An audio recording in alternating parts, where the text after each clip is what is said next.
This is the regularly scheduled meeting of the Sustainability and Renters' Rights Committee of the Seattle City Council. Today is Friday, August 19, 2022, and the time is 9:31 a.m. I am the chair of the committee, Councilmember Kshama Sawant. Would the clerk, Ted Verdone from my office, please call the roll? Councilmember Sawant. Present. Councilmember Morales. Here. Councilmember Nelson.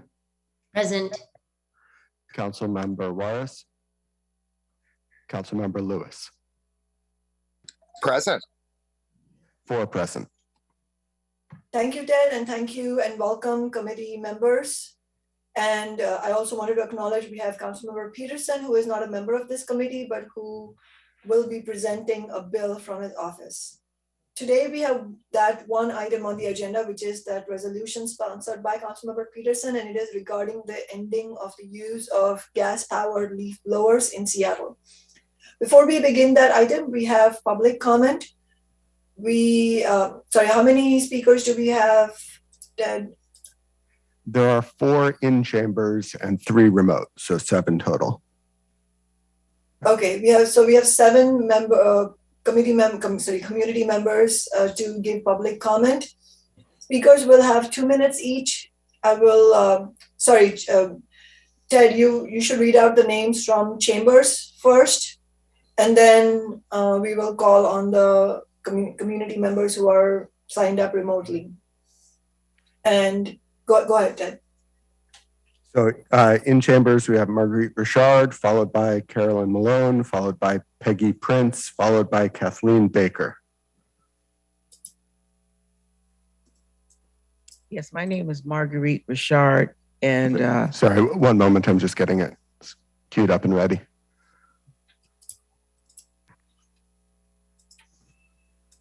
And is this on?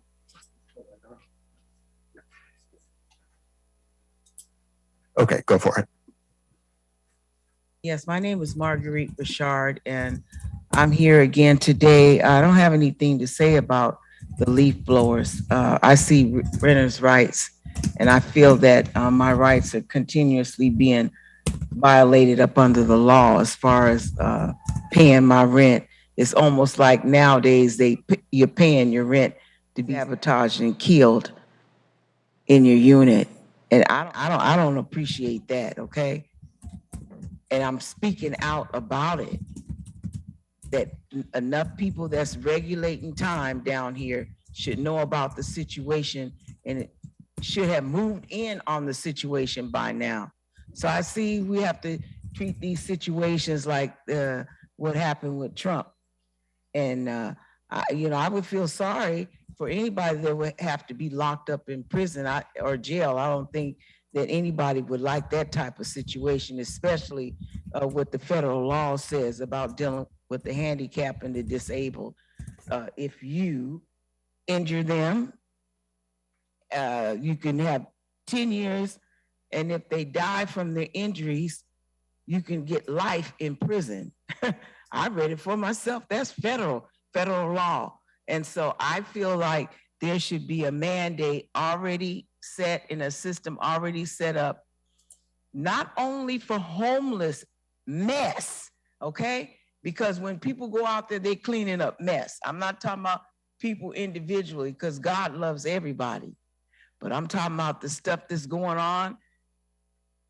People are out in the streets oftentimes because they lived up under slumlords for so long. They didn't have nowhere else to go but the streets. And so we have to have somebody to change the system that it works for everybody, not just telling them people that they can go into a hotel and live. Carolyn Malone, followed by Peggy Prince, followed by Kathleen Baker. I'm going to stand over here. I can speak loudly enough. Can you hear me? I'm Carolyn Malone. I live at 910 Marion Street. I'm a pretty confident speaker, so my voice shouldn't be quavering as if somebody has a machine on me. So I'm here today again about my renter's right. I'm under siege, surveillance, and Nicole Mills, the property manager, operates in secrecy. She keeps escalating my rental payments, yet telling me a balance due of $1,630 is a credit. Well, it should say credit. Balance due on statements means you owe that amount. And when I inquire of the managers, I'm simply told it's a glitch in the system and they are correcting it. It shouldn't have reached me if it's a glitch in the system. This has been going on for 2 months. And because I protest against Seattle police who are allowed to frequent and live on the premises, I am operated against. Things happen to me, my voice, I shouldn't lose my train of thought. Weird things in my apartment happen. I'm locked out of my apartment often each day. It flashes red. I smell pepper spray in my apartment, and I'm threatened with eviction constantly, implied eviction. For example, if you don't complete a work order correctly, you'll be given a 10-day notice and eviction, vacate the premises. This should not be happening. And anyone who calls me a liar, I say, let's go public and talk about it. Stop acting against me in privacy and against my rent. And I will continue to come here and speak out against the crimes committed at Chancery. Got Peggy Prince, followed by Kathleen Baker, and then another person signed up, Jake Milan. Hello, I'm Peggy Prince. As a co-founder of Quiet Clean Seattle, I'm delighted to support Resolution 32064, phasing out gas-powered leaf blowers. Hundreds of our members and thousands of our followers on social media share my enthusiasm. I am well aware of the risks of acute and chronic conditions that blowers cause for the workers who use them. And this, as well as noise, should be at the top of the list of harms as we consider this resolution. Then add the many environmental issues that these machines present. Using two-stroke engines makes them serious sources of air pollution. Running one backpack blower for 1 hour emits as much smog-forming pollution as driving from here to LA, according to the California Air Resources Board. Furthermore, their greenhouse gas emissions, while comparatively minor, are measurable. Another California study shows a typical gas blower emitting 150 metric tons of CO2 a year. My main grievance is their threat to wildlife. Blowers frighten birds and beneficial insects and disrupt or destroy their habitat. Leave the leaves has become a watchword for sustainable landscaping. Don't worry, yard workers will still have plenty to do: pruning, weeding, trimming, sweeping, and raking. They will be safer and healthier, and they will save money, not filling their gas tanks. Your wise and timely resolution encourages the city to eventually evaluate phasing out both kinds of leaf blowers, gas and electric. All blowers are power hungry at a time when we must make greater efforts to conserve energy. A transition to electric equipment will not solve all of these problems, but this resolution is an essential first step in our quest for a quiet and clean Seattle. Thank you.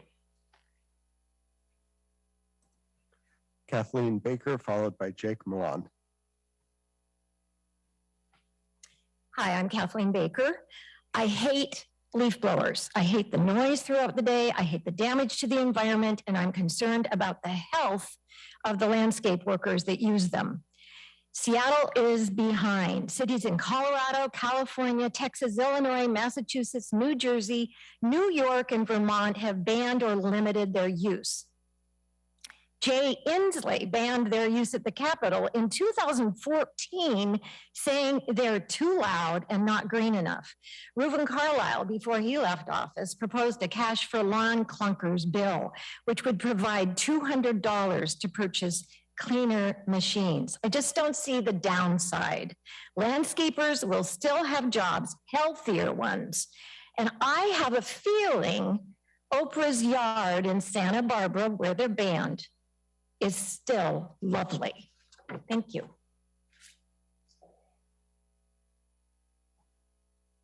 Jake Milan is our last in chamber speaker, and then we'll move to the remote speakers. Hi, my name is Jake Millen. Gas blowers ruin communities, and this is in support of Resolution 32064. Whether you are young, old, poor, or rich, if there's a gas blower nearby, you are negatively impacted by the noise, dust, and fossil fuel emissions. The emissions are especially bad because most gas blowers are two-stroke engines, meaning they burn a mixture of motor oil and gasoline, all with zero emission controls like your car. Ultrafine particulate matter emitted from fossil fuel combustion causes numerous health issues, and a recent study found this pollution is responsible for more than 300,000 deaths a year in the US.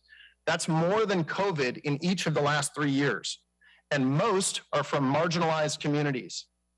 Landscapers inhale these pollutants more than anyone else. No one has ever uttered the words, "Bring that gas blower over towards me." It's always the opposite. I hope they go the other way or stop soon. Through double-paned windows on the other side of our home, I can hear the wailing away, chasing errant leaves off the grass. This is because the sound characteristics of gas blowers have a far greater low-frequency sound and transmit over longer distances compared to electric blowers. On average, a gas blower can be heard by the nearest 90 homes, 90, and that's even more with multi-unit dwellings. But won't landscapers lose jobs? Absolutely not. In fact, it will be the opposite. They will save money. Anyone who claims electrics aren't powerful enough must not be aware the fastest production car in the world at 0 to 60 miles per hour in 2.2 seconds is 100% battery powered. A recent June 2022 study showed only a 10-month payback for an extremely powerful electric blower versus comparable gas blowers. I think we can also agree most landscapers could cut back on the blowing. Do we really need to blow empty parking lots? California Air Resources Board has already banned all gas blowers in the entire state and other off-road emissions because they emit more pollution than the 16 million cars. Please support Councilman Peterson's resolution 32064. Thank you. Our speakers signed up on online are Michael Ruby, followed by Woody Wheeler, followed by Nicole Grant, followed by Sheila Bishop, who is not present. So Michael Ruby.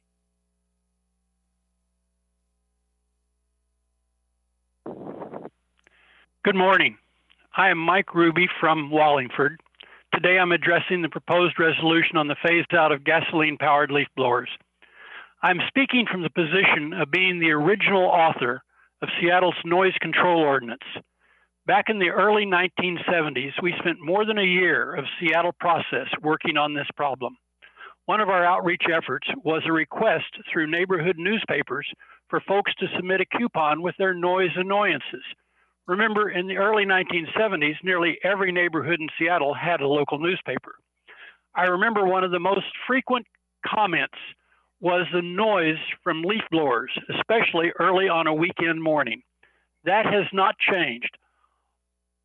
All these years later, two-cycle leaf blowers are still one of our most annoying noise sources in the city.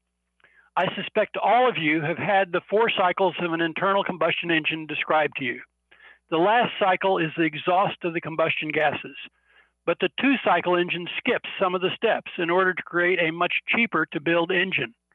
As a result, the exhaust contains far more unburned hydrocarbons. The exhaust is just downright dangerous. Today, we are also worried about the greenhouse gas emissions that are causing these heat waves we are enjoying this summer. Emission inventory studies have found that these small engines are actually a major source of greenhouse gas emissions, in large part because of their 2-cycle design. The proposed resolution you have before you this morning is a timid Seattle process step forward along this road. The dates for achieving change are far in the future, but at least it does ask the executive to respond this year with a program for achieving the phase out. I urge you to move this timid but important step forward today by voting this resolution out of committee this morning. Thank you. Our next speaker is Woody Wheeler, followed by Nicole Grant, followed by Sheila Bishop, who is still not present.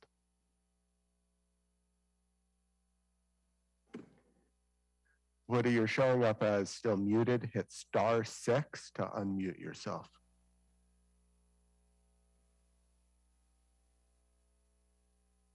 Hello. Good, you're ready. Thank you, council members. My name is Woody Wheeler. I support enthusiastically Resolution 3206. Consider this: hydrocarbon emissions from just a half hour of yard work with a two-stroke gas-powered leaf blower are about the same as a 3,900-mile drive from Texas to Alaska in a 6,200-pound Ford F-150 SVT Raptor pickup truck. This shocking analysis came from Jason Kavanaugh, engineering editor at Edmunds Car Company. Margaret Renkel, op-ed writer for the New York Times, wrote that, quote, "The gasoline-powered leaf blower exists in a category of environmental hell all its own, spewing along with deafening noise and clouds of dust, other pollutants, carbon monoxide, smog-forming nitrous oxides, carcinogenic hydrocarbons," end of quote. Gas-powered leaf blowers invade my neighborhood weekly, filling the air with noise and air pollution for 2 hours at a time. My wife and I work from the home, but cannot make calls or participate in Zoom meetings while they roar just outside our windows. We often leave home to get away from them. Finally, we are on the verge of banning this extremely inappropriate technology in Seattle. Fortunately, alternatives exist to gas-powered leaf blowers, specifically electronic leaf blowers, but also old-fashioned rakes and brooms, which I still use in our yard. 80% of those surveyed in Councilmember Peterson's district agree that we should ban gas-powered leaf blowers. More than 100 other cities have already done so.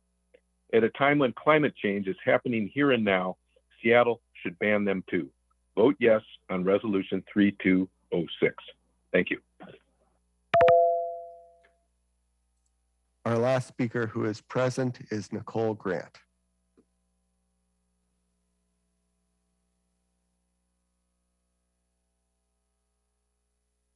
Good morning, council members. Hello, everybody. This is Nicole Grant. I'm the executive director of 350 Seattle, a climate activist organization. And we're about a lot of things. We're about supporting social housing. We're about no Amazon warehouse on Rainier Avenue. We're about a parks levy that builds climate resilience hubs in our parks for climate emergencies like heat waves and wildfire smoke. And we have a lot of admiration for the activists that were arrested in Senator Patty Murray's office last night, standing up against oil pipelines. We're about a lot of things, and we're also about number 32064 and doing something about leaf blowers. If somebody kicked one off in or near council chambers right now, it would be so upsetting. They are excruciatingly loud. They put out an exhaust that is toxic. And when there are electric alternatives, 350 Seattle demands them. I was a worker at King County Parks previously in my career, and that's the reason that I personally, in my heart, don't like leaf blowers. It's the gas on your hands when you're fueling and refueling, seeping into your skin, the weight on your back, the noise in your ears, and the exhaust in your lungs. And we're over that technology. We don't need it anymore. And that's why we support this effort. Thanks.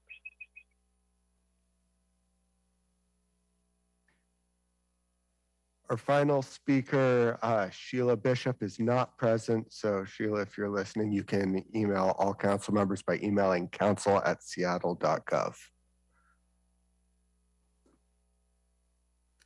There are no more present speakers signed up for public comment.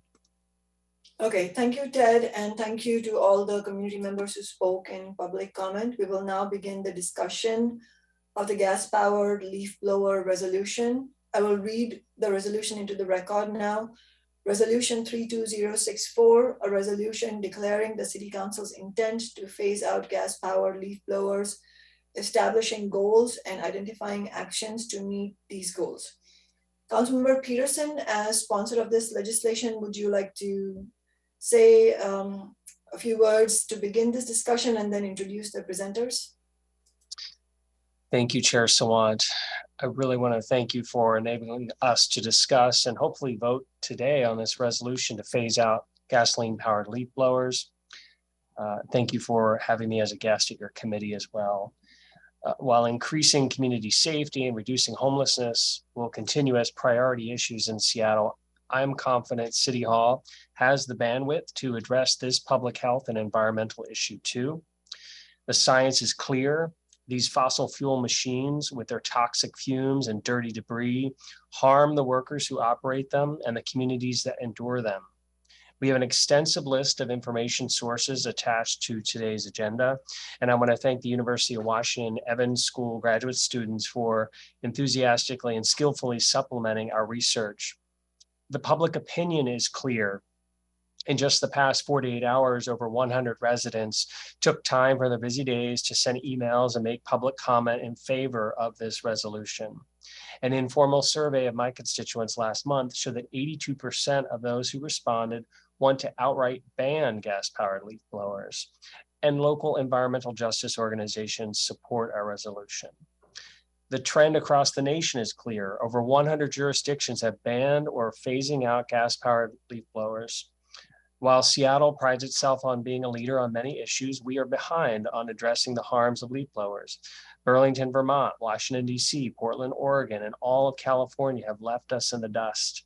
And we'll be hearing from one of those jurisdictions today on how they got it done.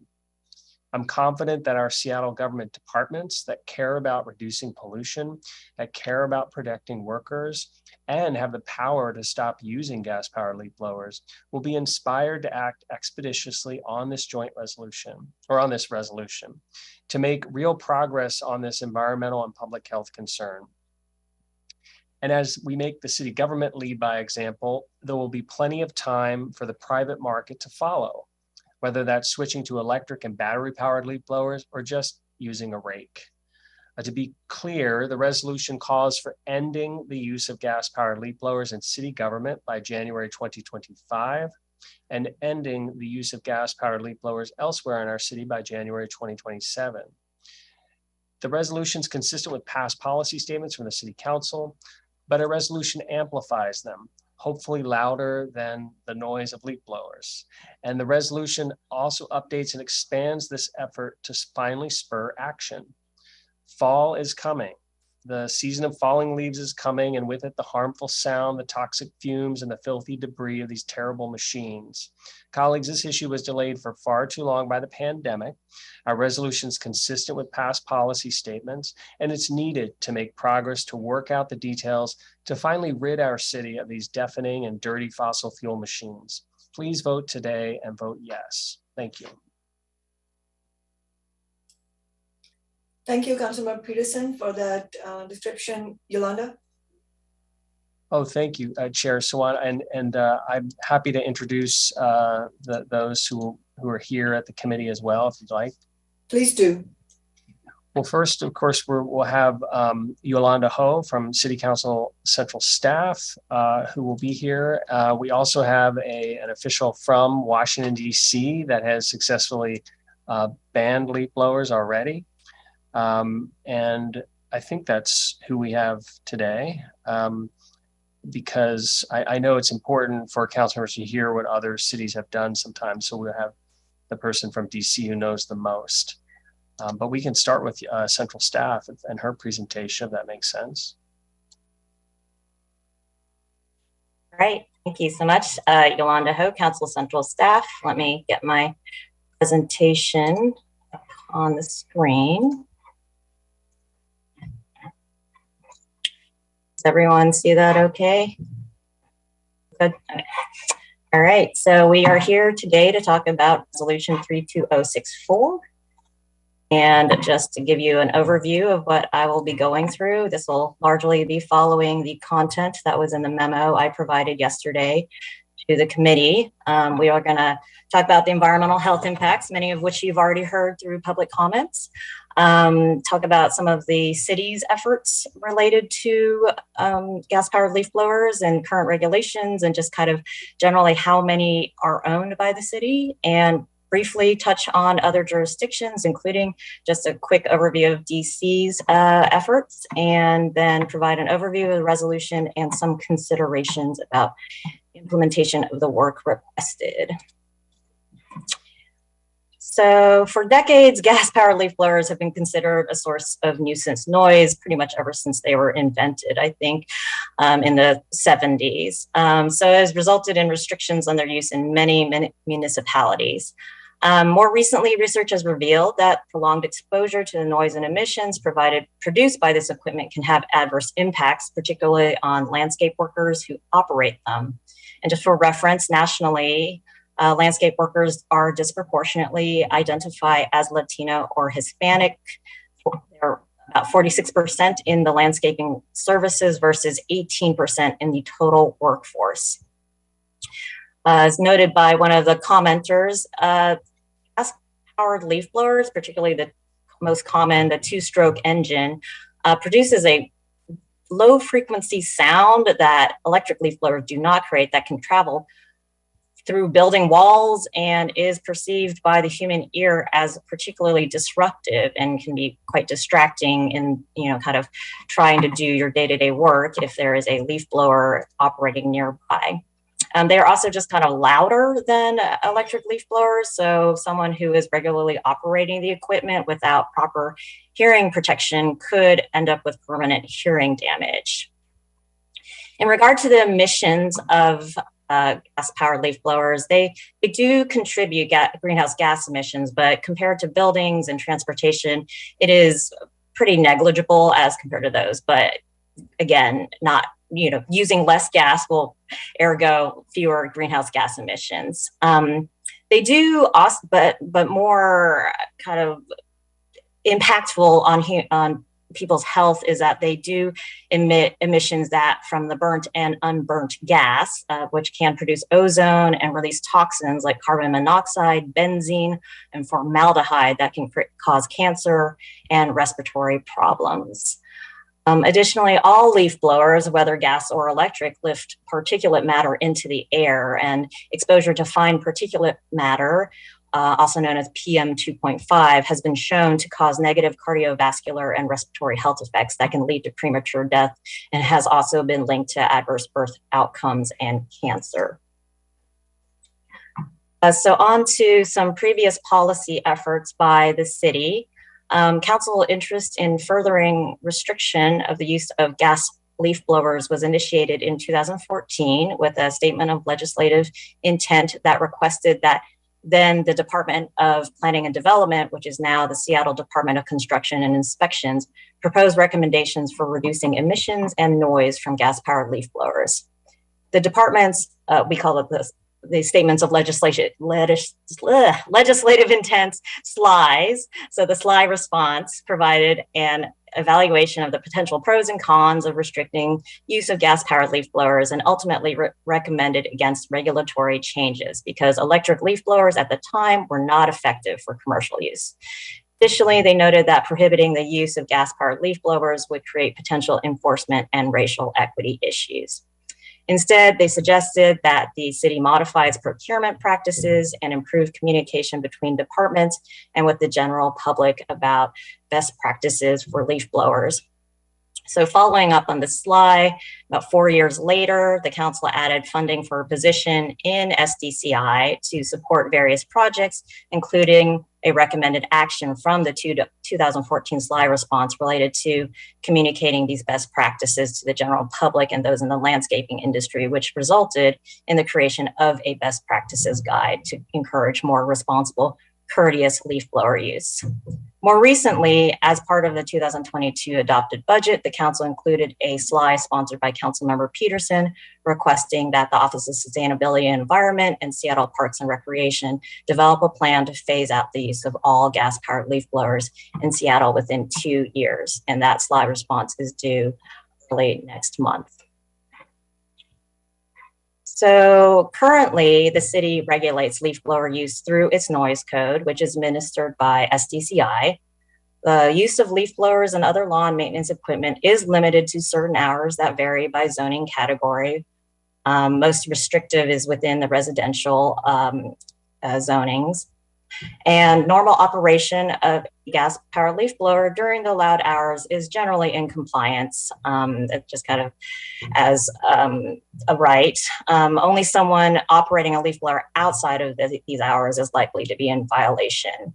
SDCI will only investigate complaints against landscaping companies, but will not respond to complaints between neighbors. The 2014 SLY response, they noted that the city received few leaf blower complaints over the years, and SDCI currently no longer tracks leaf blower complaints, but has noted a general increase in noise complaints over the past couple of years as people have been at home more due to the pandemic. This table shows the city's current inventory of gas and electric leaf blowers as compared to what was included in the 2014 SLY response. You will note that we have generally increased our number of leaf blowers and you have more electric leaf blowers as compared to 2014, but also more gas-powered leaf blowers. The largest inventory and increase is seen in Seattle Parks and Rec. It is used by staff to maintain our various parks and lands that Parks maintains, and departments continue to rely on gas leaf blowers because they are more efficient and convenient to use than electric versions, which continue to have limited battery life. In 2019, Parks conducted a pilot program to test battery-powered electric leaf blowers and found that the technology has improved such that they work well in dry conditions on hard surfaces. However, the heavy, wet leaf litter in the fall continued to be slightly beyond the capabilities of this equipment, so thus staff are continuing to use the gas versions. But Parks has also committed to transitioning to more electric leaf blowers with a goal of reaching 50% electrification by 2026. So let's see. As I mentioned before, gas-powered leaf blowers became popular in the 1970s, and then not long after, restrictions followed. Many jurisdictions and dozens of states have taken action to regulate leaf blower noise. Most of them limit the hours or seasons in which leaf blowers may be used. A smaller number have banned the use of gas-powered leaf blowers, and a handful have banned leaf blower use entirely. A few recent examples are in Washington, D.C., the Council of the District of Columbia passed a bill in 2018 to ban the sale and use of gas-powered leaf blowers, began in the January of this year. Effective date delay was to allow residents and businesses to transition to electric leaf blowers in advance of the law going into effect. Violators are subject to a fine of up to $500 per occurrence. Closer to Seattle, Multnomah County, which includes the city of Portland, adopted a resolution late last year committing to transitioning county-owned leaf blowers to electric by December 2024 and convening a work group in partnership with Portland to develop an equitable strategy that will result in a countywide phase out of all gas leaf blowers. Councilmember Morales. Sorry to interrupt your flow, no Yolanda. Do you have any sense of the time frame that these jurisdictions gave to their own city departments to phase out? So for Multnomah County, so they have until December 2024, and so they actually had a goal of 2025. So they are accelerating by a year their transition. So they're giving their departments a couple of years at this point. But for others, I am not sure, but I think, somewhere around the 2 or 3 year mark seems to be the standard. Okay, thank you. And in terms of the strategy that will result in a countywide phase out of gas leaf blowers, there is no timeline for that at this point for Multnomah County, just because that process is underway. And last year, the state of California, they passed a bill to ban the sale of new gas-powered lawn and garden maintenance equipment beginning in 2024. Note that this does not prohibit the use of existing gas-powered equipment, but is intended to eventually lead to the full electrification of this type of equipment. The state also allocated $30 million to provide financial incentives to support the transition to electric alternatives for landscaping businesses. And on to the resolution. So this resolution 32064 is intended to elevate and reinforce the work requested by the related SLI sponsored by Councilmember Peterson in this year's adopted budget, and would establish 2 goals: that the city and its contractors phase out the use of gas-powered leaf blowers by January 2025 or later if necessary, and that institutions in Seattle, businesses operating in Seattle, and Seattle residents will phase out the use of gas-powered leaf blowers by January 2027 or later if necessary. To achieve these goals, the resolution requests that departments that use gas-powered leaf blowers evaluate their current practices regarding the use of leaf blowers and explore options to reduce reliance on the equipment. This could be accomplished by allowing leaves to remain in place rather than clearing them, or using non-motorized means of removal, such as rakes. And also that these departments develop and implement plans to ensure that city facilities employees are adequately equipped to use electric leaf blowers. This would entail ensuring that employees can easily charge batteries for electric leaf blowers and are trained to use the equipment. And other requested actions are for the departments listed on the slide here to develop and implement a culturally and linguistically appropriate outreach and education strategy to communicate the negative impacts of gas-powered leaf blower use and encourage residents to use less polluting and quieter alternatives. And for the Department of Finance and Administrative Services and SDCI to develop a proposal to phase out and eventually ban the use of all gas leaf blowers in Seattle. And that the executive is requested to provide a proposed work program, timeline, and budget to the council by December 2nd of this year. And finally, we have some considerations about the requested work. I would just note that department staff have indicated that they do not have sufficient resources to conduct the requested actions, and that adoption of this resolution could result in departments either shifting staff away from work on other city priorities to concentrate on this proposal, or potentially foregoing work on the gas leaf blower phase out effort. To encourage departments to prioritize this work, the council may want to consider adding resources for this effort in the forthcoming budget deliberations. And with that, I am done. Any questions? Councilmember Peterson, go ahead. Thank you, Yolanda. Yes, thank you, Chair Swan. Thank you, Yolanda. And Chair Swan, I don't know if this would be a good time to, I mean, if Yolanda is going to be here the whole time, I believe, in case we have questions, but we do have the senior policy analyst from Washington, D.C., who can tell us how they got it done there.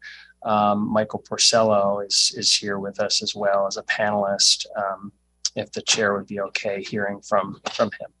Yes, definitely. Please go ahead.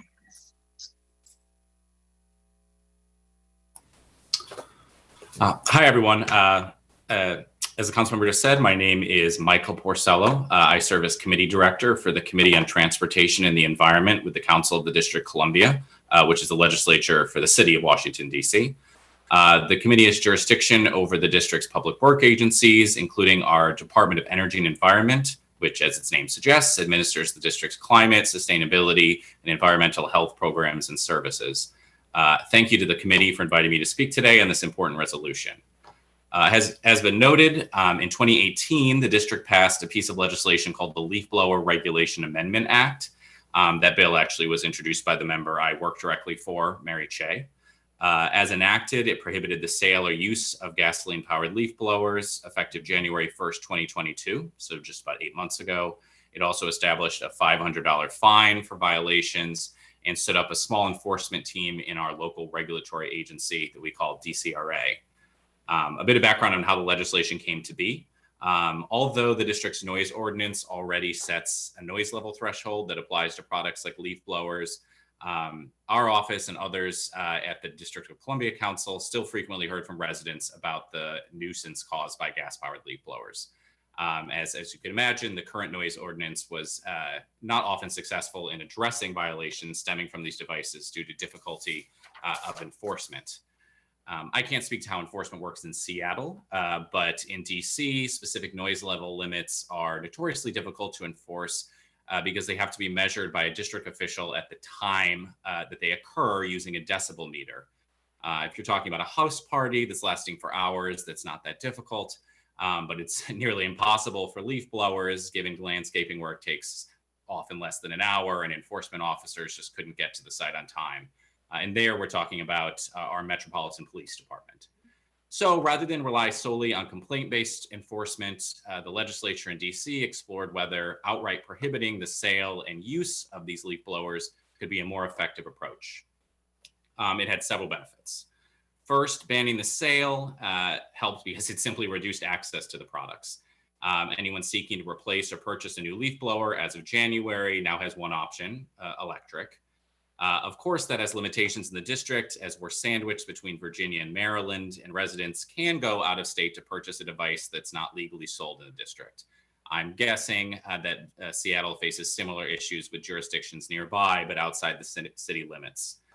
For the district, this is an issue we face whenever we regulate products in a more restrictive manner than our neighboring states, which is often, and there's no easy answer to that.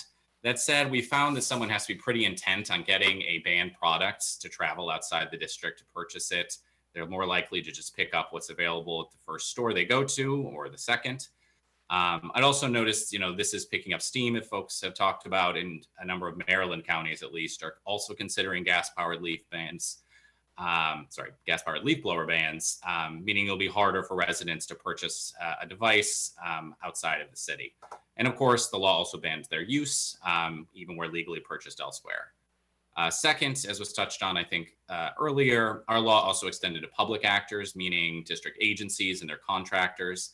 So by January of this year, all of our agencies fully shifted to electric leaf blowers. This was pretty significant as we own and maintain a significant amount of green space. This cost about $55,000 for the district to accomplish. I'll note that's not just for the leaf blowers. This also includes IT upgrades for our 311 system, vehicle costs for enforcement staff, and some other what we call non-personal, so non-salary related costs. So it would be significantly less than that and not a lot in general. And third, we also retain the ability of residents to report noise violations and strengthened our response by creating a dedicated enforcement team within our regulatory agency with just 2 new staff. It's obviously still difficult to catch violators in the act, but this new staff really help. You may ask why the district framed this legislation around a noise disturbance issue rather than about emissions. Certainly reducing greenhouse gas emissions is a critical goal of the district. We just codified emissions phase-out deadlines, including carbon neutrality by 2045 and the district's government by 2040. We've established a green bank, building energy performance standards, and we've required new buildings to be net zero starting in 2026. And as you all know, the use of gasoline-powered leaf blowers has a meaningful effect on the climate. 2-stroke gas-powered leaf blowers emit 23 the amount of carbon monoxide and nearly 300 times the amount of non-methane hydrocarbons as a pickup truck. And they pollute the air. Air quality is a big issue for the district, where 1 in 6 residents suffer from asthma. It's about 50% higher than the national average. These are disparities that are pronounced in areas of the district home to persons of color. So the environmental health benefits were also key. That said, we framed our bill around reducing noise disturbances because it's our understanding, and it's helpful being in the district, close to all the federal agencies, to sort of get feedback on this. It's our understanding that the federal EPA has exclusive jurisdiction over the regulation of product emissions, and that banning these devices based on their emissions would put our law, and likely any other jurisdictions, at risk of legal challenge and being overturned. I'm flagging this just because we would strongly recommend Seattle to consider that fact when framing this resolution. One final critical piece of the legislation adopted in the district was timing of implementation. As was noted earlier, the law was passed in 2018, but didn't go into effect until January 2022. I want to note, while that sounds like 4 years, it actually was 2, because for nuances in how the district budgets, a law isn't effective until it's funded, and the law didn't actually go into effect until October 2019. So it was a little over 2 years, and that delay provided us with several benefits. It gave us a good amount of time to message to the public about the new law. Our environmental and consumer affairs agencies launched a thorough public education campaign, presenting at dozens of community meetings. They provided guidance on their websites to residents, and we even offered up yard signs for free to residents. They read "Gas is out, electric is in," and had a link to the websites for residents to learn more about the prohibition. And of course, the delay provided a chance for landscapers and other businesses, residents, with time to transition to the electric devices. I would say, though, even at the time of passage, and especially now, the cost to purchase electric leaf blowers has fallen significantly, while battery technology has improved, and they're pretty much on par cost-wise with gas-powered leaf blowers. And of course, electric power is typically cheaper than gas. That depends on where you are and how expensive your electric is. So, our approach was that the change really shouldn't price anyone out of a leaf blower. And as I think one of the public witnesses noted, rakes are always available and certainly are a much cheaper option than either. Still, we wanted to give residents ample time to transition. I'd also note that the district, through what's called our sustainable energy utility, offered a $50 rebate during that period for residents to purchase an electric leaf blower to help with the transition. Since it's been just about 8 months since our law officially went into effect, I don't have a lot of hard data on compliance to date, or great data on the number of noise complaints that we received. But anecdotally, and talking to agencies, I can say the transition seems to be going well, both in terms of businesses no longer offering the products and compliance, though we do hear now and then if folks see a landscaper using the devices. As has been noted, Seattle is one of several jurisdictions considering laws like this, and I think we're going to see even more in the coming years. I thank you again for inviting me to speak. I'm happy to also talk to sort of how we got the bill over the finish line, and answer any questions. Thank you very much. Councilor Peterson, were you about to say something more? Go ahead. No, well, yeah, I didn't know if you wanted to open it up for questions for Mr. Porcello or Yolanda at this point. I'll just. Yeah, I was going to do that. Thank you, Mr. Porcello. And Councilmember Nelson, did I see your Zoom hand up a second ago? Thank you. I'll hold my questions for a second. Go ahead. Okay, I don't see Councilmember Morales, go ahead.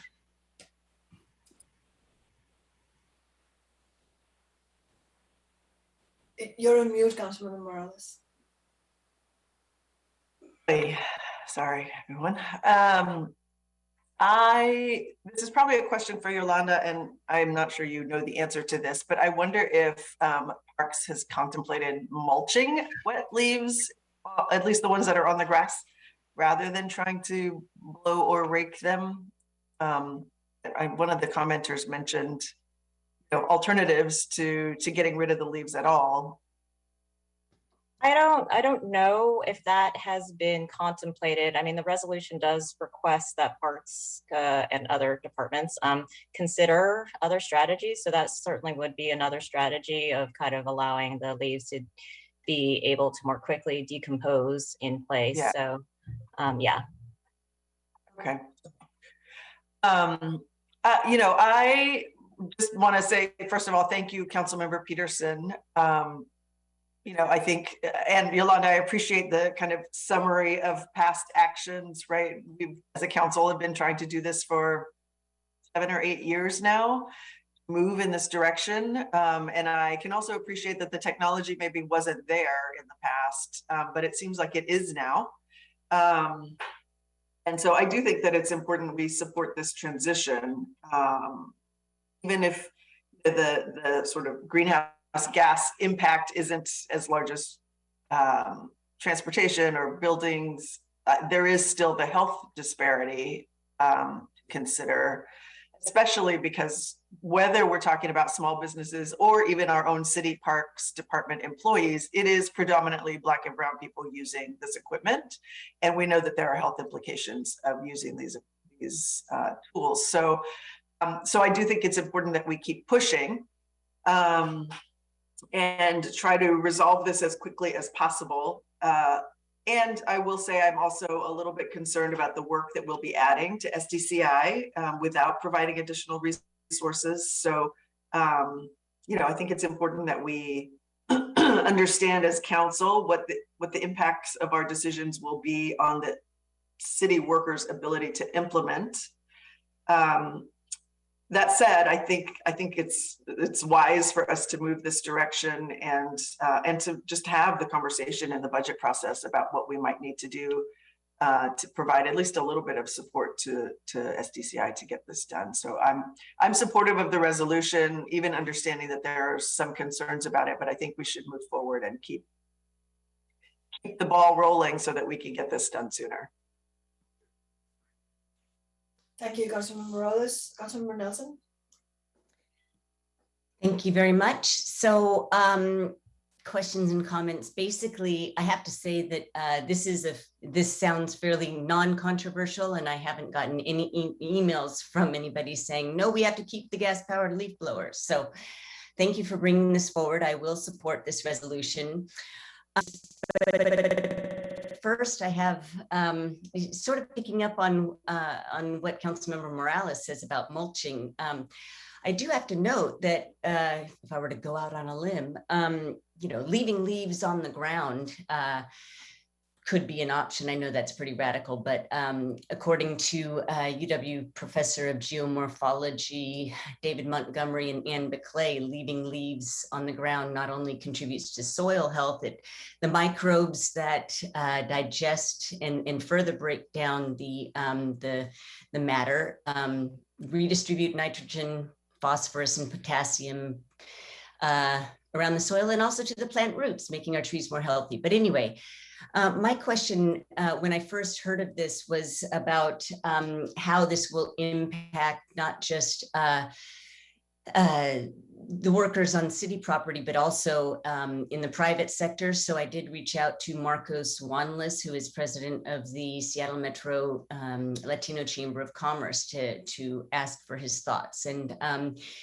And I know that Councilmember Peterson also did as well. And basically, Mr. Wanless is generally okay with this legislation. However, does believe, like I do, that we have to think about unintended consequences and mitigating impacts. And so this question has to do with private property, but also city costs.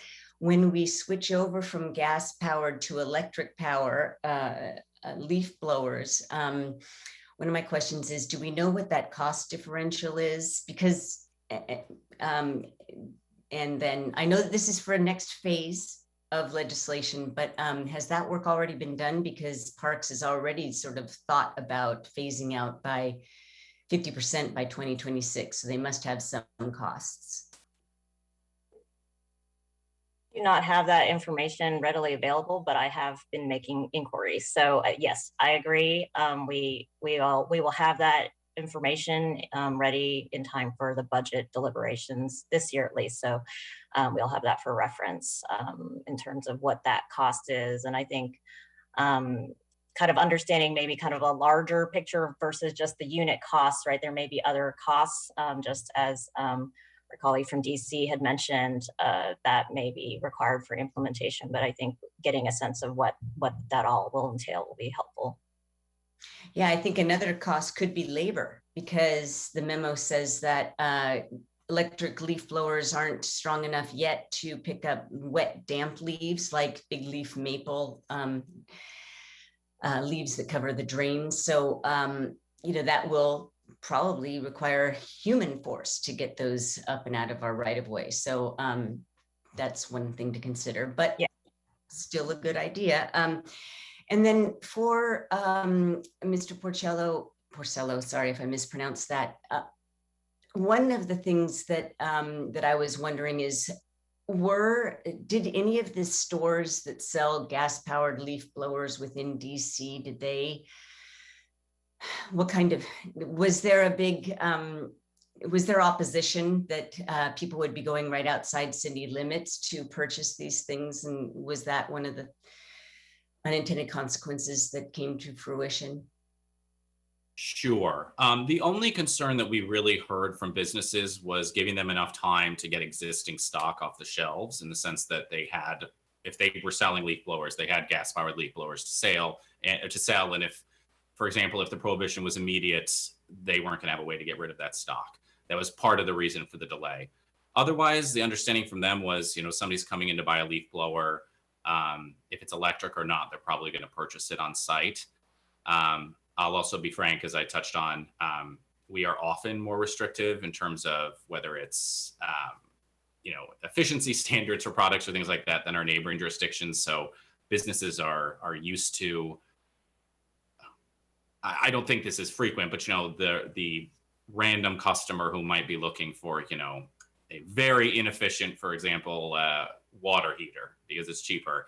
And knowing that those folks will probably travel outside of the city. So we didn't get a lot of negative feedback from them, just that asked for delay. Thank you. That's all the questions I have. Thanks. Thank you, Councilmember Nelson. Any other comments from council members? I support the resolution, and I agree we should move it forward. Since I don't see any other questions, and since Councilmember Peterson, who is the sponsor of this resolution, is not a member of this committee, as chair of the committee, I'll make the motions on his behalf. But Councilmember Peterson, did you want to say any closing remarks before I do that? Just want to thank you again, Chair, for making time today to hear this resolution and to provide the ample time so we could hear from a jurisdiction that's ahead of us on this, but has practical advice on how it can be done. Just like 100 other jurisdictions across the nation have done this already. So look forward to working with the Harrell administration to get this done, because we know it's possible. Others have done it. So, and we are, we pride ourselves on being ahead on environmental and public health and worker protection issues. So I think this is in alignment with that and should be done expeditiously. So following this resolution, if it passes out of committee and goes to full council and passes there, I just will look forward to working with the city departments to get it done, because they have the power to do it. It's going to take the will to do it, and I think we can get it done. Thank you. Thank you, Councilmember Peterson. So with those words, I move resolution 32064 for a vote. Second. Can I get a second? Thank you. So as committee members know, there's a technical amendment 1. So I will go ahead and move amendment 1. Second. Thank you. Yolanda, are you going to start? Yes, I will speak to Amendment 1. Amendment 1 would correct a couple of errors in the recitals and remove a recital that would be made redundant as a result. Specifically, that landscape professionals are disproportionately Latinx or Hispanic, and that the U.S. Department of Labor's Occupation Health and Safety Administration is responsible for promulgating rules related to acceptable sound thresholds, not the EPA as currently drafted. Thank you, Yolanda. I don't imagine there are any questions or comments on that. So Ted, as clerk of the committee, can you call the roll on the amendment? For Amendment 1. Amendment 1, sorry. Councilmember Salant. Yes. Councilmember Morales. Yes. Councilmember Nelson. Aye. Councilmember Lewis. Yes. 4 in favor. Thank you. The amendment 1 passes. We're now ready to vote on the passage of the resolution 32064 as amended. Since we had space for comments earlier and Councilmember Peterson has given us closing remarks, I will go ahead and ask Ted to call the roll on resolution 32064, please. Councilmember Sawant, Yes. Councilmember Morales, Yes. Councilmember Nelson, Aye. Councilmember Lewis, Yes. 4 in favor. Thank you again. Finally, because the next 2 weeks are the City Council's recess, the clerks recommend we suspend the rules to make clear that the resolution will appear on the September 6th City Council agenda. If there is no objection, the rules will be suspended to allow this resolution to appear on the September 6th City Council agenda. Seeing no objection, this resolution will be up for a final vote on the City Council on September 6th. Any further comments, council members? Seeing none, thank you all, and the meeting is adjourned. Take care, bye-bye.